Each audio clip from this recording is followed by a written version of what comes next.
Welcome friends, मैं रविंदर कौर हाजिर हूँ अपनी बातें लेकर। आज हम बात करने वाले हैं adverbs in English Hindi. Adverbs meaning in Hindi क्रिया विशेषण। क्रिया विशेषण क्या होते हैं और इसके उदाहरण क्या होते हैं, इसके बारे में हम बात करने वाले हैं आज इंग्लिश और हिंदी दोनों में। एडवर्ब्स से पहले हमने वर्ब्स के बारे में पढ़ा है। वर्ब्स होती थी क्रिया और ये है एडवर्ब्स यानी कि क्रिया विशेषण। Ad means adjectives of verbs, adverbs.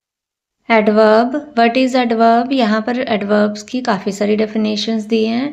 मैंने देखिए ऑप्शन में और लगाया हुआ है, जो भी डेफिनेशन आपको इजी लगे आप वो कर सकते हैं। नंबर 1 डेफिनेशन दी है, a word that aids to the meaning of a verb is called an adverb.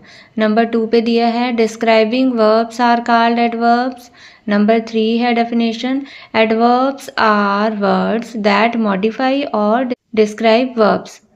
Number 4, a word that provide more information about the verb is called an adverb. अब इन सभी डेफिनेशंस को हिंदी में करेंगे। क्रिया विशेषण की पहली परिभाषा है, वह शब्द जो क्रिया के अर्थ में वृद्धि करता है उसे क्रिया विशेषण कहते हैं, या वर्णनात्मक क्रियाओं को क्रिया विशेषण कहते हैं, या क्रिया विशेषण वे शब्द हैं जो क्रियाओं को संशोधित और वर्णित करते हैं, या वह शब्द जो क्रिया के बारे में और अधिक जानकारी प्रदान करते हैं क्रिया विशेषण कहलाते हैं। तो ये सभी जो डेफिनेशंस की हैं, जो भी इजी लगे आपको वो कर सकते हैं।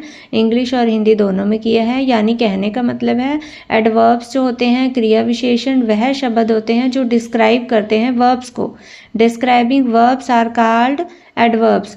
डिस्क्राइबिंग वर्ब्स यानी कि क्रियाओं को जो बताते हैं, क्रियाओं के बारे में और अधिक जानकारी देते हैं, क्रियाओं को वर्णन करते हैं, क्रियाओं को संशोधित करते हैं, उन्हें मॉडिफाई करते हैं, उन्हें डिस्क्राइब करते हैं, वे सभी शब्द जो है क्रिया विशेषण कहलाते हैं। यानी कि जो वर्ब्स अभी तक हमने पढ़ा है, वर्ब्स तो बताया हुआ है वर्ब्स क्या होते हैं, तो वर्ब्स की ही विशेषता आगे बताते हैं, उन्हें ही क्रिया विशेषण कहते हैं। क्रिया विशेषण को शॉर्टकट हम कह सकते हैं, क्रिया की विशेषता बताने वाले शब्दों को क्रिया विशेषण कहा जाता है। तो अब हम इनके एग्जाम्पल कर लेते हैं, एग्जाम्पल्स के थ्रू ये और अच्छे से समझ आ जाएगा। एग्जाम्पल्स ऑफ एडवर्ब हैं, राहुल प्लेड नाइसली, राहुल ने अच्छा खेला।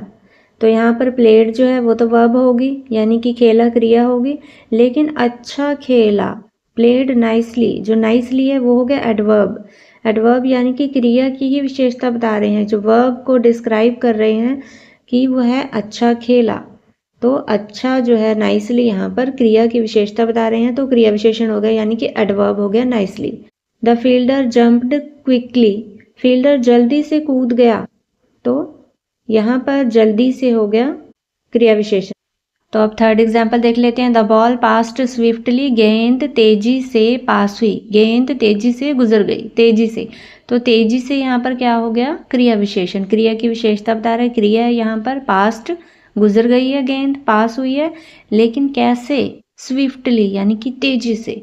तो इस तरह से ये क्रिया की विशेषता बता रहा है तेजी से। अंडरलाइन कर दिया हमने स्विफ्टली को। तो इस तरह से नाइसली, क्विकली और स्विफ्टली ये तीनों हो गए हैं हमारे एडवर्ब्स। और वर्ब्स हैं प्लेड, जंप्ड, पास्ट। तो इस तरह से प्लेड की विशेषता बता रहे हैं नाइसली, जंप्ड की विशेषता बता रहे हैं क्विकली, पास्ट की विशेषता बता रहे हैं स्विफ्टली। तो इस तरह से ये हुए एडवर्ब्स। तो उम्मीद है इस वीडियो से आपको मदद मिलेगी। धन्यवाद।